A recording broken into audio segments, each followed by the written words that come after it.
স্বামী স্ত্রী আমাদের 3টি কন্যা সন্তান আছে এবং 5 বিঘা জমি আছে, এক্ষেত্রে 3 কন্যাকে 1 বিঘা করে জমি দিতে চাই, দিতে পারবো কিনা?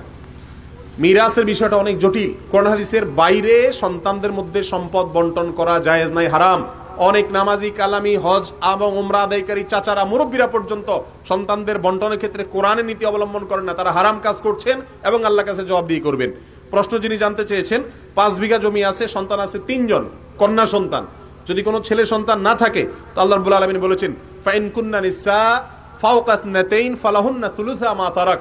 কোনো ব্যক্তি মারা গেলে তার যদি 2-এর বেশি সন্তান থাকে, কন্যা সন্তান, যেমন 3, 4, 5, তাহলে সেক্ষেত্রে তার পুরা সম্পত্তি 2/3 তাদেরকে দিবে। কতটুকু দিবে? 2/3। তো 5-এর 2/3 কত হবে? 3-এর বেশি হবে।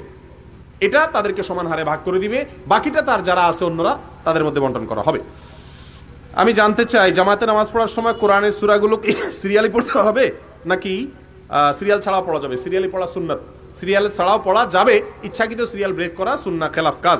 হাঁটুর সমস্যার কারণে এক টুলে বসে সামনে আরেক টুলে সেজদা দেওয়া যাবে কিনা? এই একটা ভুল কাজ হয় আমাদের দেশে, অনেক মসজিদে হয়, বাসা বাড়িতে হয়। অনেক মুরব্বী মানুষ, অসুস্থ মানুষ, তিনি হয়তো রুকু সেজদা করতে পারেন না, তো চেয়ারে বসে রুকু করার সময় সামনে একটা টুল রেখে টুলে সেজদা করেন, আছে না? এটা দরকার নাই, এটা বেদরকারি কাজ। কারণ রুকু সেজদা ইশারায় করবেন, কপালটা মাটিতে যদি না লাগাতে পারেন তাহলে আলাদা কোনো টুলে লাগানোর কোনো ফজিলত নাই, এই কসরত করার দরকার নাই। ইশারা করে মাথা ঝুঁকালেই রুকু হয়ে যাবে, আবার একটু বেশি ঝুঁকাবেন, সেজদা হয়ে যাবে। শিয়ারা মুসলিম নাকি অমুসলিম? যদি তারা মুসলিম হয় তাহলে পবিত্র কোরআন ও সহিহ হাদিসে কোনো দলিলের ভিত্তিতে হজ করার সুযোগ আছে কিনা? শিয়াদের সবাই মুসলিম না, সবাই কাফের না। শিয়াদের অনেক গ্রুপ আছে যারা এমন এমন আকীদা আছে যেগুলোর কারণে তারা ঈমান থেকে খারিজ হয়ে যায়। এখন খারিজ হয়ে গেলে তারা আবার হজ করে কিভাবে? সেটার দায়িত্ব তো আমার না। তাদের হজের অনুমতি দেওয়ার দায়িত্ব কি আমার? এটা তো সৌদি হজ মন্ত্রণালয়। এই প্রশ্ন আমারে করে লাভ কি? আমি কি সৌদির হজ মন্ত্রী নাকি? মহিলারা কোরআন পড়ার সময় অন্য কেউ শুনতে পেলে গুনাহ হবে কিনা? বলেছি আমরা এই বিষয়ে। ভাইরা আমার, রাগারাগের কিছু না। ভাইকে আমি রাগ করেছি, আমি ভুল করেছি, আমাকে মাফ করে দিয়েন। আপনার সাথে জোরে কথা বলা হয়ে গেছে। ওনার প্রশ্ন উনি করতেই পারেন, প্রশ্ন করাটা উনি দোষ করেন না। আমি রাগ করি বরং ওনার হক নষ্ট করেছি। আমি মাফ চাই আপনার কাছে সবাই সামনে, যেহেতু জোরে কথা বলছে, আমাকে মাফ করে দিয়েন। তবে আমার কথা হলো একটাই, যে অন্যের ব্যাপারে সবসময় সুধারণা করতে হয়।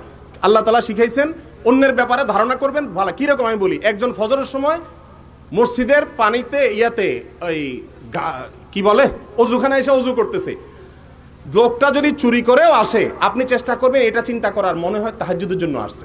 এটা হলো ইমানদারের কাজ।